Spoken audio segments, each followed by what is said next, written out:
Bienvenidos al debate de France 24, soy Santiago López González. El mundo entero está atento a los avances de las últimas semanas que han tenido los laboratorios o las farmacéuticas que estudian el desarrollo de una posible vacuna que pueda combatir el COVID-19. Son varias las propuestas, son 141 en total, pero 6 de ellas ya están en una avanzada fase 3. De estas propuestas, 25 ya han hecho ensayos en humanos.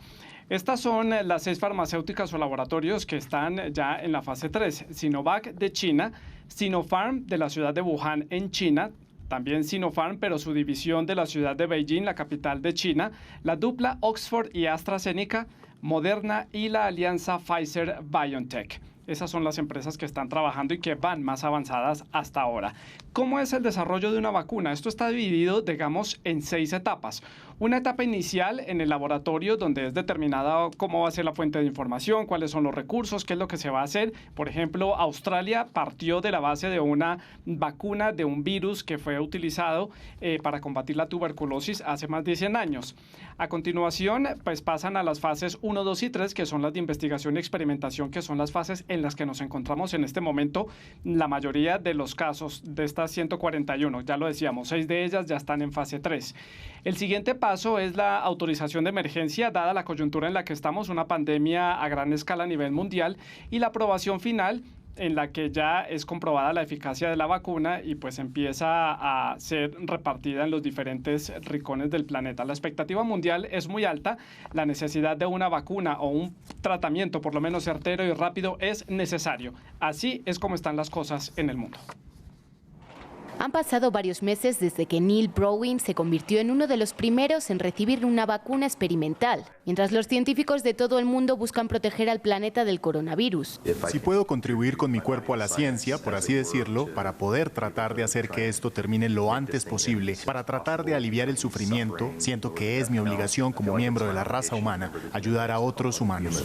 El proyecto de los Institutos Nacionales de Salud de Estados Unidos y la empresa Moderna es solo uno de los 150 que existen a escala mundial. La mayoría están en la primera fase, que comprueba la seguridad de la vacuna. La fase 2 mira su eficacia. Otros 23 estudios ya están en la fase de pruebas en humanos, pero solo 4 están en la fase 3, que implica hacer pruebas a gran escala.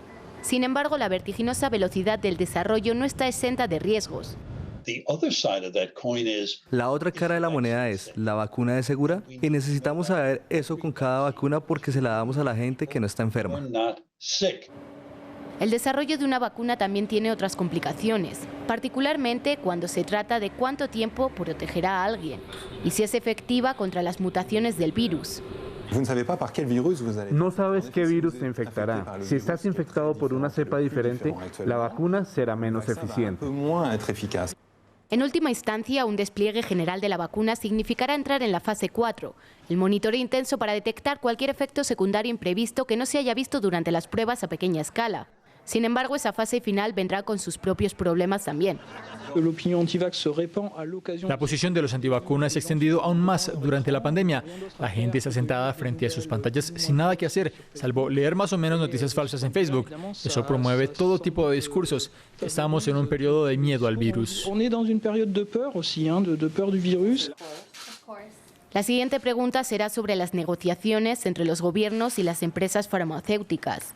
Queda en cuestión cuánto se cobrará por dosis, cuándo podrá estar disponible y quién tendrá prioridad. Para conversar y también para analizar este tema hemos invitado a la doctora María del Pilar Lemos. Ella es doctora en inmunología en la Universidad de Pensilvania. Ella también es magíster en salud pública. Nos acompaña desde la ciudad de Seattle en Estados Unidos. También está con nosotros el doctor Xavier Sáenz Llorens. Es infectólogo, pediatra, investigador en vacunas. Es también jefe de infectología y director de investigación en la clínica del Hospital del Niño Dr. José Renán Esquivel en Ciudad de Panamá. Y también está con nosotros Oscar Cingolani, él es profesor de Medicina y Cardiología, es director del Centro de Hipertensión Arterial y director asociado de la Unidad de Cuidados Críticos Cardíacos. Nos acompaña desde la ciudad de Baltimore, también en los Estados Unidos. Les recuerdo que nos interesa conocer su opinión, por eso los invito para que ustedes también participen, dejen sus comentarios, dejen todas sus preguntas a través de las redes sociales, @France24_ES y @Santilogo. Deje todos los comentarios con la etiqueta numeral El Debate F24. Pues voy a comenzar por la doctora Lemos en la ciudad de Seattle, en el noroeste de Estados Unidos. Si estamos ante una realidad o esto es simplemente una fantasía, si estamos de verdad cerca de tener una posible vacuna en tan corto tiempo. Se estima que va a estar por lo menos para el mes de noviembre o a finales del año. Correcto. Hemos logrado hacer unos esfuerzos bastante grandes. Ya van 3 vacunas que han logrado pasar sus fases 1, 2, 3 más en la China. Entonces tenemos pues gran esperanza. Muchas vacunas se quedan en esas fases y hasta ahora ya tenemos pues el ejemplo de 6 que han logrado sobrepasarlo. Falta la parte más grande de un estudio de vacunas, que es el que requiere demostrar la eficacia. Y en ese caso, pues estamos haciendo todo lo posible para vacunar a un gran número de personas para tener ideas muy claras sobre la seguridad que esa vacuna provee y también sobre si es capaz de proteger. Doctor Sáenz, su opinión. Estamos siendo demasiado optimistas con la posible llegada de una vacuna para finales de este año. ¿De verdad están tan adelantados y han sido tan buenos y positivos los resultados hasta ahora, de acuerdo a lo que usted conoce de estas investigaciones, particularmente de estos 6 laboratorios que hemos mencionado al inicio del programa? Bueno, yo lo que te diría es que el desarrollo de vacunas para COVID ha sido realmente sin precedentes en la historia de la vacunología y de la medicina en general. Las vacunas que menos tiempo tardaron fue la vacuna de la parotiditis, que tardó aproximadamente como unos 5 años, y la vacuna reciente del ébola, que tardó más o menos 3 años. Ahora estamos hablando de tener vacunas potencialmente aprobadas entre 6 y 12 meses, lo cual realmente es una cosa extraordinaria. Y no solamente tener vacunas aprobadas en tiempo récord, sino también tener varias plataformas tecnológicas de vacunas. Por ejemplo, tenemos 2 vacunas de RNA mensajero, que son vacunas completamente novedosas en el campo de la vacunología. Tenemos una vacuna de vector viral, de un adenovirus, y tenemos 3 vacunas inactivadas, las 3 chinas. Así que, evidentemente, pues algo que tardaba 5 a 12 años de investigación en todas sus fases, está tardando meses, ¿no? Lo que sí es importante tener en mente siempre es que no hay que ir tampoco tan rápido y tomando atajos en materia de seguridad. Y ahí la FDA, la EMA en Europa, la Organización Mundial de la Salud han sido bien claros en que ellos no van a autorizar o a licenciar vacunas si realmente no hay clara evidencia de que hay seguridad, por lo menos a corto y mediano plazo. Sí. Y señor Cingolani, en su opinión sobre este tema, ¿estamos siendo muy optimistas? ¿Debemos ser un poco más cautelosos y guardar un poco más de tiempo y ser un poco más cautos con esta gran expectativa que hay a nivel mundial? Bueno, yo estoy de acuerdo con mis colegas, en lo cual no hay precedente en estos estudios. En realidad se han hecho avances gigantes en poco tiempo, y yo creo que hay que hablar de optimismo cauteloso. Y esto es, hay que recordar que hasta ahora las respuestas en la fase 1 y en la fase 2 de todas las vacunas que están y de próximas que van a venir seguramente la semana que viene, porque hay casi 200 proyectos, hay 16 que van a entrar en fase 3 en total en un par de semanas, ahora hay 6 en curso, pero es muy importante esperar a ver qué pasa cuando en esos estudios de fase 3 realmente esa población que recibe la vacuna se expone al virus, porque los coronavirus, entre otros virus, tienen ciertas propiedades de ante tener una inmunidad activa y presentar la enfermedad, producir una reactivación o una amplificación de la respuesta inmunitaria. Así que eso lo vamos a saber en la fase 3. Pero yo soy optimista porque, como recién acaba de decir mi colega, al haber distintas plataformas, distintos mecanismos y distintas vacunas, y habiendo organismos independientes que van a decidir sin sesgo cuándo están listas, alguna o algunas tengo fe que van a servir y van a salir a la luz.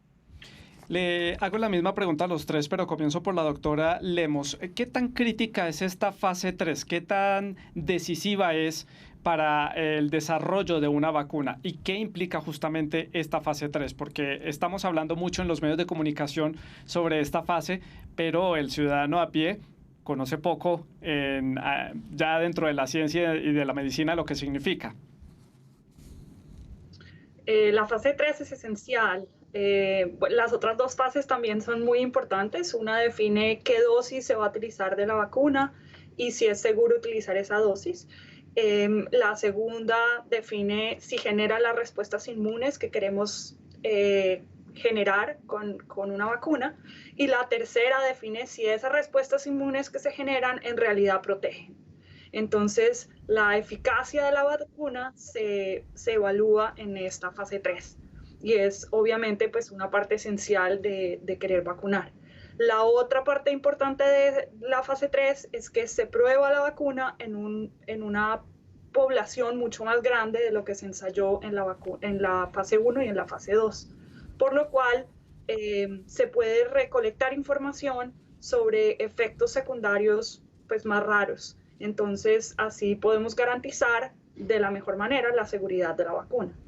Es decir, que con estas 6 vacunas que ya están en fase 3 estamos en cuestión de semanas para tener ya unos resultados más certeros en cuanto a efectos secundarios y a los verdaderos efectos que pueda tener la vacuna en personas. Estamos entonces a semanas de empezar a tener indicios de cómo están actuando estas investigaciones que han avanzado. Doctor Sáenz, usted ya lo mencionaba en su intervención anterior y hablaba del factor de la tecnología y del desarrollo que tenemos ahora, que es muy distinto a escenarios que ha habido en el desarrollo de otras vacunas. ¿Por qué esta vacuna sí la pueden desarrollar en cuestión de meses? Claro, trabajando a sobrecarga, pero ¿por qué otras vacunas simplemente no las han podido conseguir, no se han podido desarrollar o no se han podido empezar a distribuir, como por ejemplo una posible vacuna para el VIH o una vacuna contra alguno de los tipos de cáncer?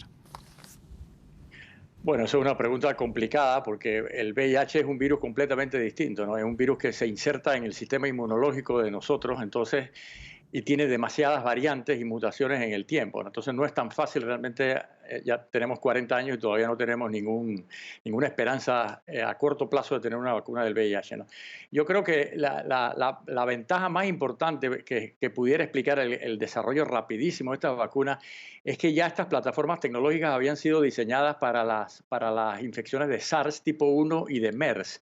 Entonces, básicamente se han utilizado las mismas plataformas tecnológicas cambiando básicamente la genómica del virus, ¿no? Entonces eso ha permitido que ya plataformas que ya habían sido utilizadas previamente, pues hayan sido utilizadas ahora para el desarrollo más rápido, ¿no? Otra cosa importante es que en la fase 3, además de la efectividad, como ya se mencionó anteriormente, tenemos que también estudiar, por ejemplo, si la vacuna protege contra la enfermedad grave, o sea, contra la neumonía, o protege contra la infección. Y eso va a ser importante en definir si solamente previene muertes o pudiera inducir incluso inmunidad de rebaño, ¿no? Porque previene la infección. Y otra cosa importante es también saber a qué grupos hay que vacunar, porque, por ejemplo, una vacuna a lo mejor funciona muy bien en las personas de 18 a 60 años de edad, pero en los mayores de 60, cuando ya hay inmunosenescencia, que hay deterioro del sistema inmunológico natural por la edad, a lo mejor la vacuna pues no trabaja tan bien, o hay que aumentar la dosis, o hay que cambiar de plataforma tecnológica. Así que todas esas preguntas van a ser importantísimas a definir en la fase 3 y las entidades regulatorias van a tener que tener una fiscalización, pero súper íntima para realmente garantizar de que las vacunas no solamente son seguras, sino que son por lo menos 60 o 70% efectivas, al menos las iniciales, para precisamente obtener los objetivos que se planean, ¿no? Sí, señor Cingolani, le repito un poco la pregunta de lo que estamos conversando porque creo que no tuve la oportunidad de oír completa la pregunta que estamos hablando. De esta fase 3, ¿qué tan crítica puede ser para definir y poder empezar ya a sacar, después de esta investigación preliminar y estas 3 fases iniciales, unos resultados ya positivos y certeros? Y también hablábamos de del factor tecnológico. ¿Con cuánta tecnología contamos para el desarrollo de estas vacunas que han posibilitado que se pueda hacer en un tiempo digamos, los récord, contrario a otras vacunas que han pasado décadas y que todavía siguen en el periodo de investigación y de prueba y error.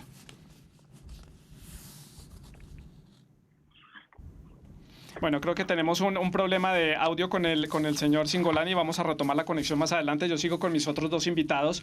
Doctora Lemos, allí en la ciudad de Seattle, en Estados Unidos, un factor importante acá y ha sido discusión dentro de las sociedades, principalmente en América Latina, pero en el mundo entero, y es el factor de los precios de las dosis, de lo que puede llegar a costar una vacuna como esta.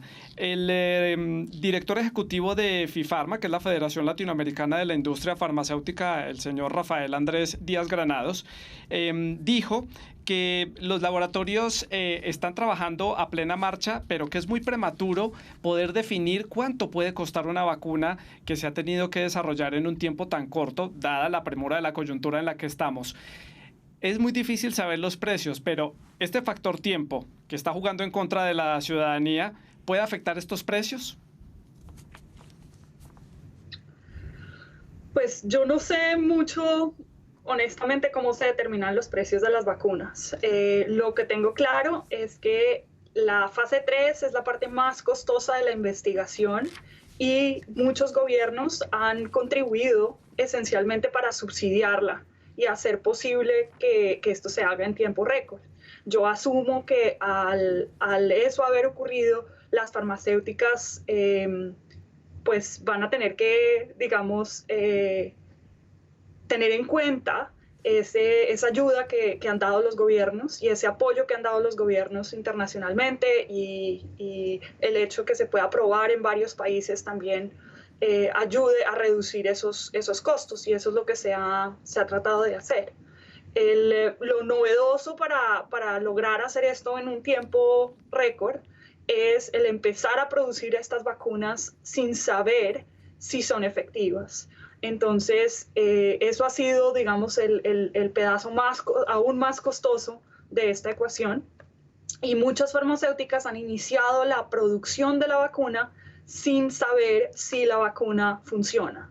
Entonces, muchos gobiernos están comprando dosis para apoyar esa producción y asegurarse de que haya dosis tan pronto se sepan resultados de los estudios. Usualmente las farmacéuticas esperan a tener los resultados para iniciar la producción a gran escala. Sí. En este momento, como tenemos que ahorrar tiempo, la producción a gran escala se ha iniciado sin saber si la vacuna funciona o no.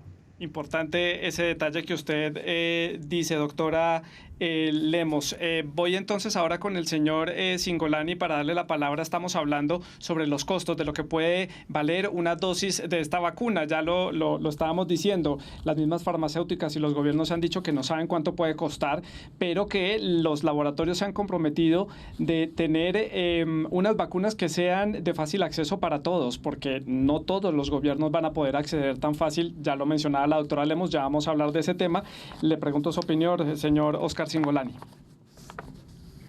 Sí, creo que lo bueno de todo esto, como recién decía la colega, es que hay interacción entre los gobiernos, universidades y las farmacológicas. Entonces esto va a hacer que al haber distintas vacunas y distintas plataformas haya bastante oferta de vacunas. Yo apuesto a que las distintas plataformas van a funcionar y que va a haber más de una vacuna.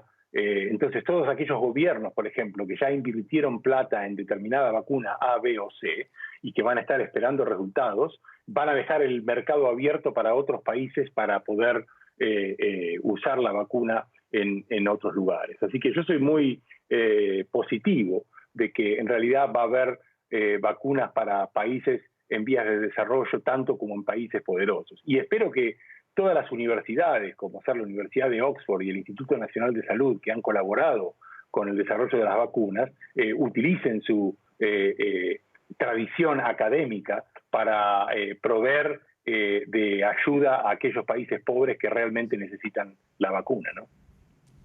Doctor Sáenz, su opinión. No, totalmente de acuerdo. Yo creo que las vacunas de COVID van a venir a precios muy razonables. ¿Por qué? Porque no solamente los gobiernos están poniendo dinero, sino también las coaliciones que se llaman CEPI, Gavi, que es la Alianza Global, fundaciones filantrópicas como la Fundación Bill y Melinda Gates, la Wellcome Trust, están poniendo mucho dinero, no solamente para asegurar que los precios sean razonables, sino para que la distribución de las vacunas sea una cosa equitativa y simultánea para que todos los países se beneficien por igual. Entonces, yo también soy optimista de que realmente el próximo año nosotros vamos a tener vacunas para todos los países con diferentes plataformas tecnológicas accesibles y a precios realmente bastante razonables. Y lo importante de esto es que no nos casemos con una empresa en particular, sino casémonos con una plataforma tecnológica, porque si, por ejemplo, una vacuna de RNA mensajero funciona, sí, hay 5 compañías que la tienen. Entonces, cualquiera de ellas realmente va a competir por precios y no necesariamente una de ellas, ¿no? Entonces, eso es importante también tenerlo en mente, ¿no?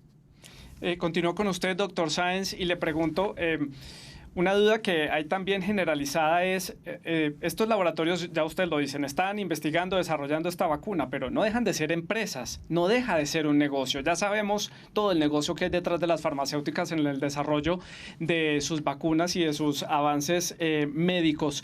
Y ya la doctora Lemos lo decía, ha habido una avalancha diplomática y una avalancha de los gobiernos a salir a comprar dosis de forma adelantada. Solo por citar algunas cifras, Estados Unidos ya firmó un acuerdo de cerca de 1.950 millones de dólares con algunos laboratorios para que le entreguen 100 millones de dosis una vez superen la fase número 3. El Reino Unido ya compró 60 millones de dosis de una supuesta vacuna que está en desarrollo, como lo decimos, para el COVID-19. Ha también generado que los diplomáticos destacados de algunos países en el Reino Unido, en Estados Unidos, en Francia o en China estén haciendo lobby ante los gobiernos, ante las farmacéuticas.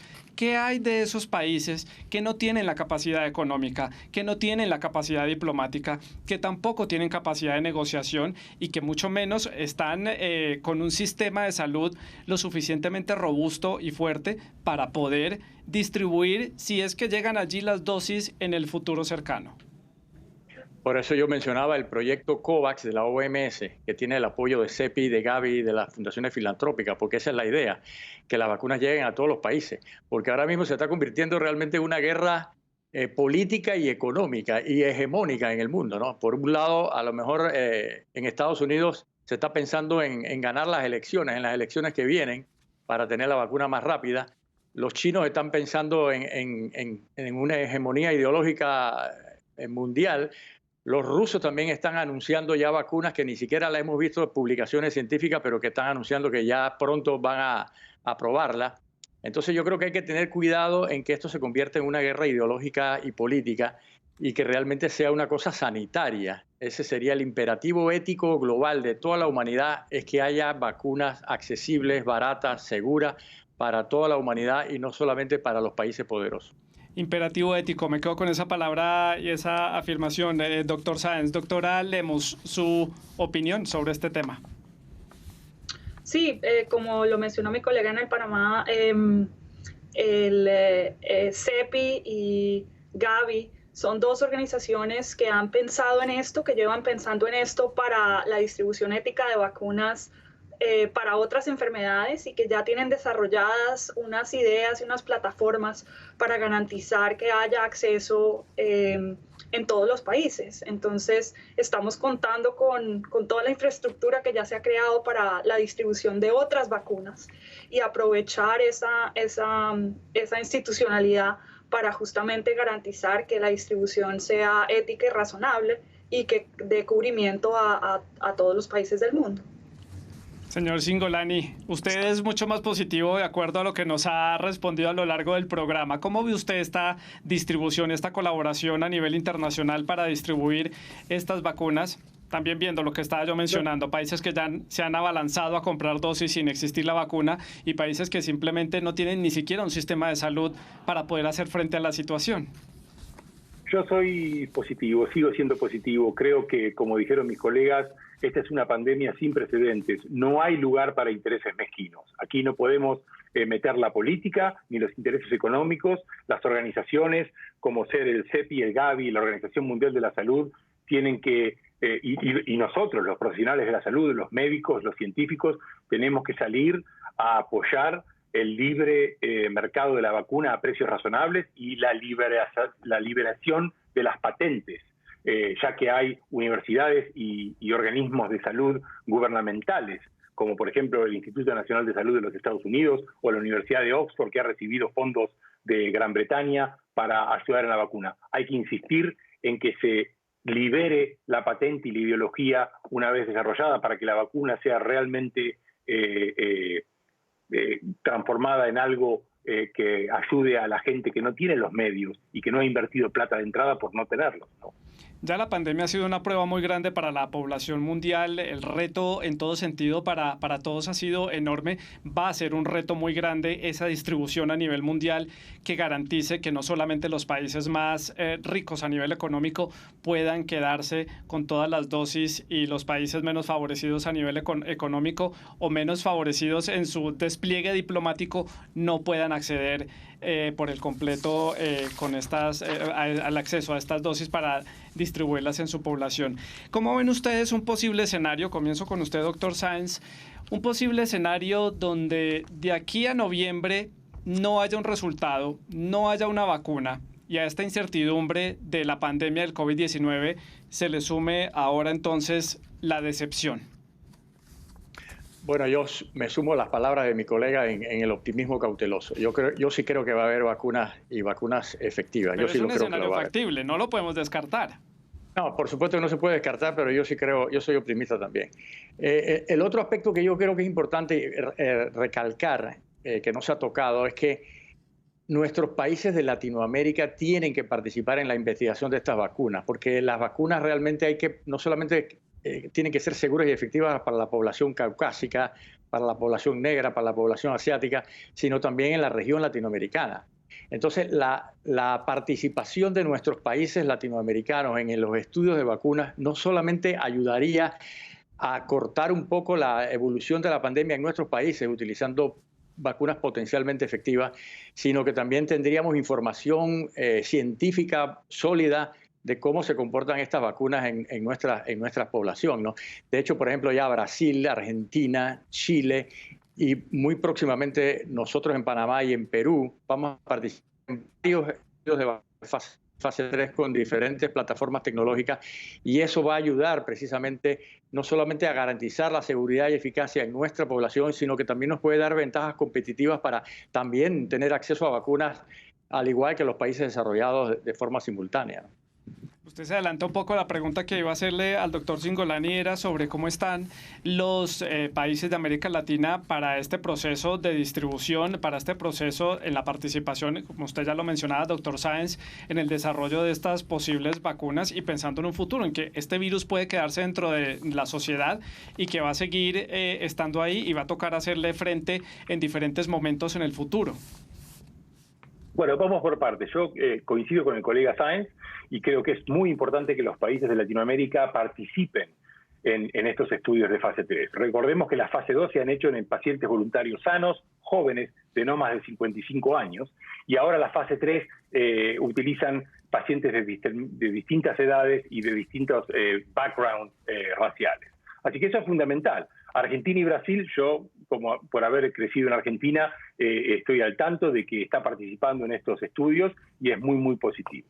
Volviendo al tema de que usted dijo, ¿qué pasa si no hay vacuna? Bueno, por eso es que estamos haciendo hincapié, y no nos olvidemos de esto, en las medidas de distanciamiento social y uso de máscara, y estamos haciendo grandes avances también en el tema de tratamientos médicos. Hoy por hoy, la mortalidad que estamos viendo en los países que tienen resurgimiento de casos es menor a la mortalidad inicial que vimos en los primeros meses de la pandemia. Con lo cual, vamos ganando tiempo no solamente en el diseño de los estudios fase 3 de vacunas, sino también en distintos tratamientos que están avanzando y que vamos descubriendo y que van a seguir apareciendo. Así que, inclusive si se detecta alguna traba, por así decirlo, en los primeros 2 meses de alguna de las vacunas, como dijo mi colega, hay muchas otras vacunas, algunas de esas va a ser, y aparte va a haber muchos más tratamientos farmacológicos para tratar la enfermedad, que van a seguir apareciendo y que, por supuesto, van a disminuir la mortalidad de este virus, ¿no?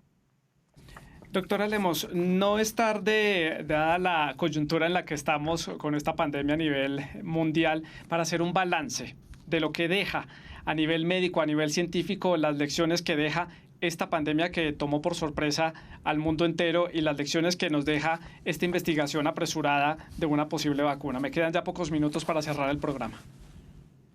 Pues yo diría que la mayor lección es que la colaboración que se ha dado no tiene precedentes y ha sin duda ayudado a mover las cosas mucho más rápido. Así que pues son lecciones de cómo se puede hacer mejor y más rápido la ciencia. Y yo creo que eso nos sirve para esta y para las siguientes pandemias. Lección aprendida. Doctor Sáenz, su conclusión. Bueno, hay muchas lecciones aprendidas, ¿no? Yo diría que la primera es que tenemos que realmente tener pensamiento de especie. Somos solamente una especie y la solidaridad entre todos pues es fundamental, ¿no? Lo otro es que en muchos de nuestros países hay una desigualdad socioeducativa pero extraordinaria.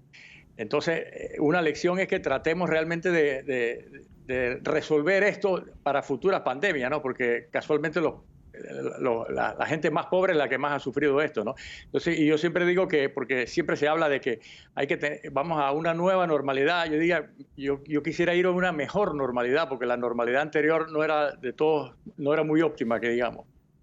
Sí. Doctor Cingolani, su conclusión para terminar.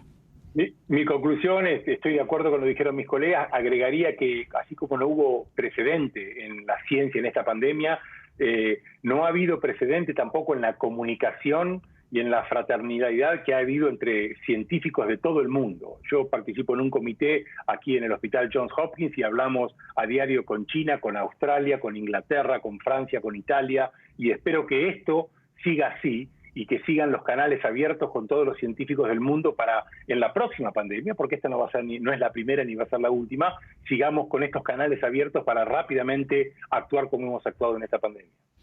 Un escenario todavía complejo el que tenemos por delante como sociedad, como humanidad, como especie. Como decía el doctor Sáenz, por delante todavía en unas fases preliminares para el desarrollo de esta vacuna del COVID-19 que posiblemente a final de año pueda estar ya siendo aprobada y puesta en distribución para el mundo entero. Grandes lecciones, ustedes ya lo decían, pero todavía nos queda mucho por delante. Les recuerdo que ustedes pueden seguir participando, dejando todas sus preguntas y comentarios a través de las redes sociales, @France24_ES y @Santilogo, que es mi cuenta personal, con el numeral, la etiqueta es numeral, el debate F24. A mis tres invitados, los tres doctores, muchas gracias por haber estado con nosotros, habernos explicado este tema denso, científico, médico, pero puesto en palabras simples para que todos podamos entender. Ellos dieron las explicaciones, pusieron el debate sobre la mesa. Ustedes son quienes sacan las conclusiones. Es todo por el momento. Muchas gracias por haber estado con nosotros. Siga con France 24. Hay más para ver.